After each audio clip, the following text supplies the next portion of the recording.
You gave your parents an ultimatum that if they ever want to see your daughter, they have to get their nose pierced? That is so weird to me. I don't understand. Am I crazy? Does that make sense to anyone else? I'm so thrown off guard, I don't know what this means. Happy Apple Baking Day! Just a quick reminder for all of our friends, if you want a chance for your story to be featured on Am I the Bad Apple, you can send it to my subreddit, r/Am I the Bad Apple. And as we go through these stories, and as you guys are putting your comments down in the comment section, just remember, we all come from different branches of the apple tree, meaning we all have different walks of life, we all have different experiences, and those experiences shape our opinions. So if someone has a different opinion than you, it's probably just because they lived a different life. Maybe you don't understand them, maybe they don't understand you. And you're more than welcome to talk about it in the comment section civilly. You should never shame someone for just not having an experience to understand something. Like, that's silly. So without further ado, let's get started with this week's episode of Am I the Bad Apple? Let's go apple picking. Apple number 1. Am I the bad apple for naming my baby after a dead person? I, 25 female, and my husband, 26 male, are expecting a baby girl. I've always known that I wanted to name my daughter after my late mother. My mom passed away from cancer, and I miss her so much. My husband's always been in agreement to this. My mother-in-law, not so much. Lately, my mother-in-law keeps asking about names, and we keep telling her that we plan on naming our daughter after my mother. But now she keeps talking about how great it would be for us to name our child after her. I reminded her that no, she's gonna be named after my mom, but her response was just, well, it would be so great to have a little mini me, don't you think? Plus, your mom's never even gonna get to meet her, so it just makes no sense to name her after her. My husband immediately came to my defense, snapping at his mom and saying that she had no right to say that to us. I got up from the table and just immediately went to go sit in the car. My husband came out shortly after and immediately took me home. Now I'm getting berated with text messages saying that it was rude for us to leave her house without saying anything, and that I'm a witch because I made her precious son yell at her. I didn't make him do anything. I just left. My dad's on my side saying that it was completely unethical for her to say to me, but I don't know. Am I being a bad daughter-in-law? Was I the bad apple? Are you back? Come here. Let's see if we can get you to stay. Oh my gosh, it's happening. Oh my goodness, hey. Shh, don't scare her. No, you talked. Avery! I can never win. Anyways, this is a really easy story. I'm glad we started off with a simple one. No! This is an example of a mother-in-law that's just crossing boundaries and doing all the things that they shouldn't be doing. I don't think anyone should have a problem with this, like in the slightest bit. Like, I like this story for a lot of reasons. First of all, you didn't pick a fight, you just got up and you just left. Not that you would be bad for like picking a fight about it, I just really respect the fact that like you didn't give her any more of your time, energy, breath, anything. Like you just got up and left. Like, I love that. Would I have been able to bite my tongue? No. I don't have the patience for that, which is why I respect it so much, you know? To me, like, that's impressive. Like, that's a power move, okay? Second of all, I love the husband's response, okay? Coming to your defense, immediately coming and supporting you, taking you home, like saying, nope, we're gonna do what we wanted to do, XYZ, like, husband, win for husband. We love that so much. This to me was like a very green flag story in regards to like the marriage. Love it. Apple number 2. Am I the bad apple for treating my stepchildren differently? I, 39 female, married my husband, 54 male, 6 years ago. He has 2 children. One is a 20-year-old man and the other is a 19-year-old female we'll call Emma. I have a daughter who is 9. And just for context, I was a widow when I met my husband. Emma's unfortunately had severe issues when it comes to her father remarrying, while her brother and I got along very well, and he also gets along very well with my daughter. He is the best big brother to her out there. I just love how close they are. Emma, however, does not like me, and she treats my daughter very badly. It's to the point that when Emma visits, my daughter doesn't leave my arms because she's afraid of her. When Emma was 19, she permanently moved in to live with her mother. My deceased husband left me a small fortune and I never really touched it. I have a good paying job and I don't really want for things. I figured I'd just save it for the kids and their schooling. When my stepson came of age, I decided to help out with his tuition. I love him, and again, he's the best big brother to my daughter ever. I was happy to help. I'm planning to do the exact same thing with my daughter too, help her with school, and whatever money's left over from the fortune, I'm just gonna leave to my daughter. I don't plan on helping Emma with her tuition though. I've never had a good relationship with her, so why would I? She's always hated me and I don't think she's a good person, honestly. I would rather leave more money for my daughter than pay for Emma, who is cruel to my daughter. However, Emma seemed to assume that I would be helping her with her schooling. I had to tell her that I wasn't. When she found out that I wouldn't, she called me a bitch.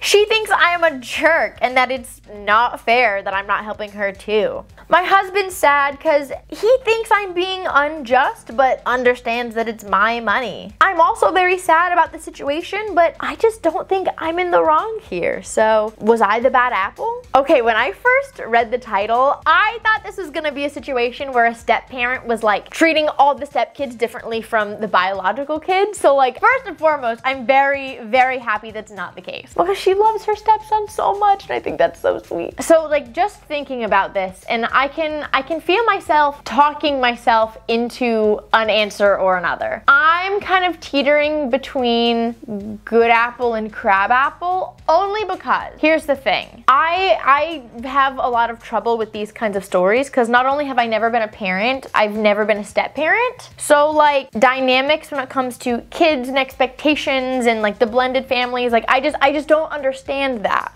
right? So part of me is very concerned that there's 3 kids and one is being treated differently. And I totally understand Emma's a jerk. I'm not saying Emma is a jerk. I'm not saying Emma's not a jerk. I don't know what I'm saying. I'm saying that like, I don't understand what's considered fair and just and whatever. Like when you have multiple kids in a household, not only is it step kids versus biological kids. I can't talk today, guys. But it's now like brother and sister being treated differently. And again, I'm not saying Emma is right. I just don't understand how those dynamics within blended families work. So that's why I struggle with these kinds of stories. I want to say good apple because for me, you know, like if you're gonna treat someone like absolute trash, why would you expect them to pay your way? Like that makes sense to me, right? That makes complete sense to me. That like you hate her, you don't want a relationship with her, you're mean to her child, but she's gonna pay for your college? And I definitely can see why the dad would be sad. Like that makes sense to me that he's sad that his child won't get help. But I like still think it's a win for the husband, for the dad, because he's not like trying to force her or trying to make her. Like he's just sad about the situation, and I think that's valid. I think that sometimes in today's society we like see people just reacting or just having an emotion from a situation and people are really quick to, oh, well, that's toxic, oh, well, that's manipulative. No, I think it's very, very valid for the husband to just be sad that there is a situation. But the fact that he like isn't trying to force her, I really respect that. And I think he's really valid in his feelings in that. But with that being said, because I just don't understand blended family dynamics, I definitely think people who are more experienced in that kind of dynamic definitely could sway me to crab apple. I just don't know. You know, like, is it fair for like one sibling to get and the other to not? Like, I don't know. I've never experienced a blended family before. So I rely on you guys to let me know down in the comments what you think. I would love to hear from people who have been a step parent or who have had step parents or step siblings. Just let me know what you think. But until then, I'm going good apple. Apple number 3. Am I the bad apple for refusing to help my ex foster a relationship with our child? That's a mouthful. My ex and I have a child together, and unfortunately she was a very sick baby, so it was a lot of work. My ex left both her and I completely before she was even a month old. We had discussions and he claimed he just wasn't ready to be a dad. And that if I ever found another man to be in my life, he would prefer that guy take on the role as dad. Eventually, I did find a wonderful man in my life, and my husband adopted my daughter. We had a deal that my ex would kind of be like the uncle in his life, with the agreement that our daughter would know he was her biological father, just to kind of keep communication and transparency open. But my husband would definitely be the father figure, and while my ex would still be in his child's life, he would just kind of be there as an uncle role. But he wasn't allowed to just leave like he did when she was a month old. This arrangement actually worked really well for us for a good while. Unfortunately, one day my ex found a new girlfriend who wasn't a fan of him being in our child's life. He ended up kind of ghosting us again, and my daughter, who was now old enough to understand the situation, wasn't having it. She said to me, "I don't like the way he treats us. I don't want to see him again." And I respected that. Unfortunately for my ex, his little relationship didn't work out, and once they broke up, he decided he wanted to be in the family again. Well, I told him what our daughter said and that her feelings were my priority. He begged me to ask her to give him another chance, but I told him that if she ever shows interest in reaching out, that I would help her to do so. But I wouldn't be invalidating her feelings by asking her to see him. He wants me to try and talk to her and convince her to see him because he's sorry and he'll never abandon her again. But I don't feel like I should bring it up unless she does first. Am I the bad apple for letting my daughter take the lead in this situation? All right, this is another situation that I have no experience. And so like I have initial thoughts, but I don't always like understand the dynamics. You know what I mean? Like especially when it comes to kids, like I don't know the perfect way to parent. Like I don't think parents know the perfect way to parent, but they at least have kids, you know? Like I don't know. So for me, this is my thought process, and I'm just kind of explaining it so that you know like where I'm coming from and what I'm thinking. Because initially when I hear this, like I kind of think crabapple, but like there's still some information that's missing, you know? Like how old is this kid? Is she 7? Is she 12? Is she 15? I don't know. And I think that also, like, for me, that's a key part because that tells me a lot about like her cognitive abilities and her like understanding of the world. Like that matters, right? And before you all jump down my throats, just hear me out for a second. The reason that I'm thinking crabapple is not at all, like I absolutely agree, don't invalidate the daughter's feelings, that if she's feeling abandoned, that she does not have to make time for this guy that is so quick to toss her to the curb. Like that's not at all anything that I have a problem with. I'm 100% for mom validating her daughter's feelings and taking into consideration whether she wants a relationship with her father or not. But what I don't like was, or at least what's making me like a little iffy, is the phrase that she's not going to bring it up unless the daughter outwardly takes an interest. And this is again where I wish I had more information, especially her age, because especially knowing, you know, teenagers, a lot of times they will have something on their brain or, you know, be struggling with something internally, but they won't necessarily vocalize it. And I'm not saying that's the case, but my concern with the line of I'm not bringing it up unless she brings it up first is there's just no way to know how the daughter is sitting with all that information, and would she speak up and say something to the mom first? Like I personally believe, just based on my experience with like teenagers, because I was a high school social studies teacher, that it would make much more sense for the mom to say, hey, here's the situation. He's saying that he wants another chance. Totally hear you that you don't like how he treats us and you don't want to see him. And if that stands for the next 10 years, 15 years, even forever, that's fine. I just want you to know that if you were ever interested, the option is there. Not that you have to take it, because I'm 100% for the daughter taking the lead in that kind of choice. But I think that just making sure she's aware that there is an option if she wanted it, to me, that's really what giving her the lead is. To me, not even letting her know that there is an option is not, like, the mom knows in her head, oh, well, if she were to ever ask, I would help to facilitate that. But the daughter, without that communication, does not know that that's an option. So that's why I'm thinking crabapple. Even though I think that the mom's intentions are good, I think there are some unintentional consequences with that choice that could be a little bit more harmful than helpful, if that makes sense. And that's it. And I just wanted to make that clear of I'm going crabapple. Again, not because I think the mom is wrong. Like, I think she's doing what she genuinely thinks is best, but sometimes without that extra communication, even though she thinks it's helpful, I personally, from my experience working with teenagers, am worried about where it could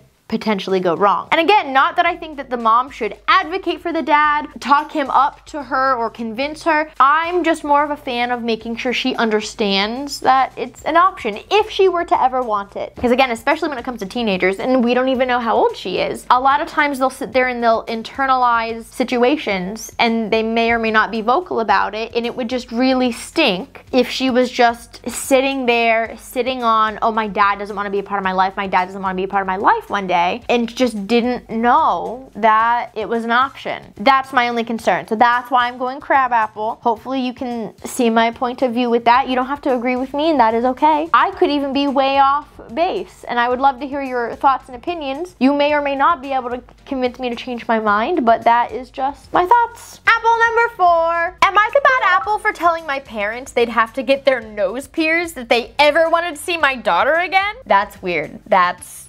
What? My husband and I usually travel to Mexico to visit with my family. I'm an American citizen, but my parents are not. My mom and dad got my daughter earrings for her birthday, but my daughter's only 1 year old and does not have her ears pierced. I told them not to worry about it, that I would just save the earrings for her until she was old enough to get her ears pierced. We left my daughter with her grandparents while we went to go meet up with some friends in the area, and when we came back to pick up my child, my mom told us we didn't need to wait for her to be old enough because they took her to get her ears pierced. I was livid. I grabbed my daughter and dragged my husband out of there before he lost his mind. Then we went back to our hotel to discuss between the two of us. Of course we were furious. My husband said that my parents aren't allowed to spend any more alone time with my daughter ever again. I went even further. I said that I'm not bringing her or any other kids we would ever have down here to see my parents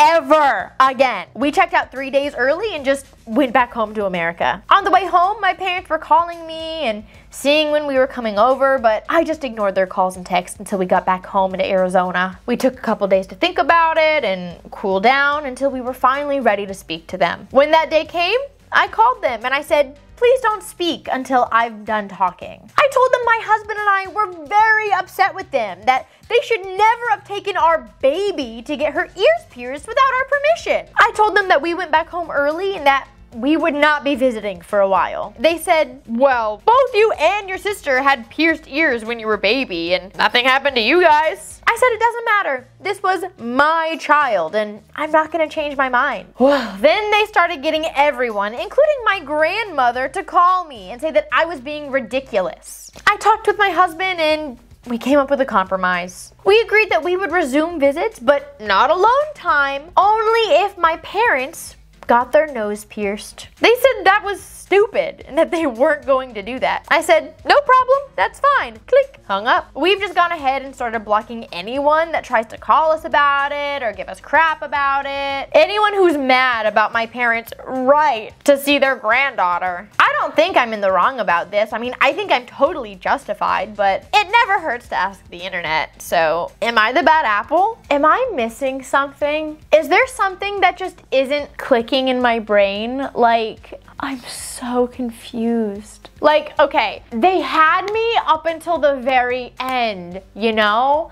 Like, 100% grandparents were out of line. You should never make those kinds of decisions for someone else's child. Like, absolutely, 100% on board with that. I have a few issues towards the end. First, I really think I'm missing something, like with the ultimatum about the nose piercing. I don't understand. What am I missing?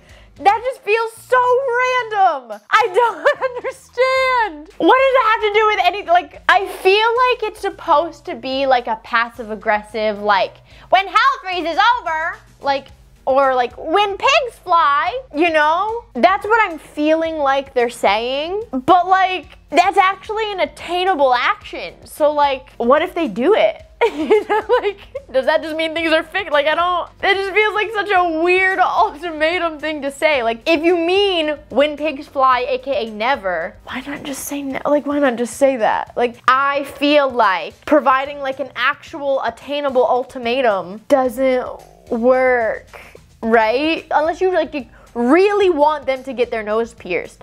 And if that's the case, I don't understand that. I don't. I swear, I've gotta be missing something, right? Like, I'm telling y'all I don't understand. Whatever. I also personally was not a fan of we just left early and just didn't tell them that we were leaving the country and just like completely ghosted them for a week or so. While I don't think it was unjustified, I personally just don't like that. Like, I would not do that. I would just tell them straight up, we're going to be leaving.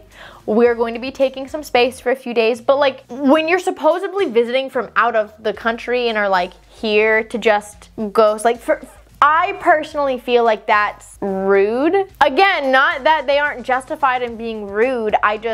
I'm personally not a fan. You don't have to agree with me on that. That is okay. I just don't agree with that behavior. So for me, that paired with the nose piercing thing, I'm just a little mind boggled, I guess. Like, so I'm going to go crabapple because while I don't think that they're unjustified at all, what the grandparents did was out of line, no question about it. I just think that their response to it is odd. And I personally I don't get it. And you know, if you guys like if you read it or you hear it and you get it and you're like, oh, Rebecca, this is the missing puzzle piece, please let me know. Like, I would love to get it. I just don't. For that reason, I'm going crabapple because it doesn't make sense to me. I don't disagree with being mad at the grandparents. I don't disagree with cutting them off or making like no more visits. I don't disagree with any of that. I didn't like the random go drop everything ghosting kind of thing. Like, I'm just not a fan of that kind of stuff. It would be different if they like lived an hour away from each other. I want to be clear because I know some people are just always going to choose to misunderstand you. Like, it would be so different for me if they weren't visiting from out of the country. Like, if they just kind of lived in the same area. It would be totally different to just ghost someone versus like, I cleared out my next week because you're visiting from out of country and now I'm just sitting around waiting for you, can't get in touch with you. I don't know if you're kidnapped. I don't know if you left because I messed up and you're mad. I don't know. Like, you know, I don't like that. I would have just said, hey, this was unacceptable. I'm angry. I'm leaving. We need a few days to cool off and then go. That I would respect way more. I'm telling you, the whole second half of the story just really threw me for a loop. So I'm gonna go crabapple unless someone can just explain it better to me. Maybe whatever I'm missing. So there you go. All right, I got 2 good apples and 2 crab apples. Did you get anything similar to me? Did you get anything completely different? Definitely let me know down in the comments. I love to hear your opinions on things. And per usual, again, if you want a chance for your story to be featured on Am I the Bad Apple, you can send it to my subreddit, r/AmITheBadApple. And for your well wishes today, oh my gosh, it looks like it's National Certified Nurses Week, or day. National Certified Nurses Day. So big thank you to all my nurses out there. You guys are heroes. Super appreciate you all. And if you're not a nurse, don't worry. It is also National Chocolate Caramel Day. I do love me some chocolate caramel. But if you don't like chocolate caramels and you're not a nurse, do not worry because it is also National Let's Laugh Day. Is that right? Is that what it says? Yeah, Let's Laugh Day. So hopefully you have a giggle. Everyone's gotta fit into one of those 3 categories, right? I'm sure it'll be fine. Thank you so much for hanging out with me today. I hope you all have a great rest of your day and hope to see you all next week. Bye, my lovelies. Mwah.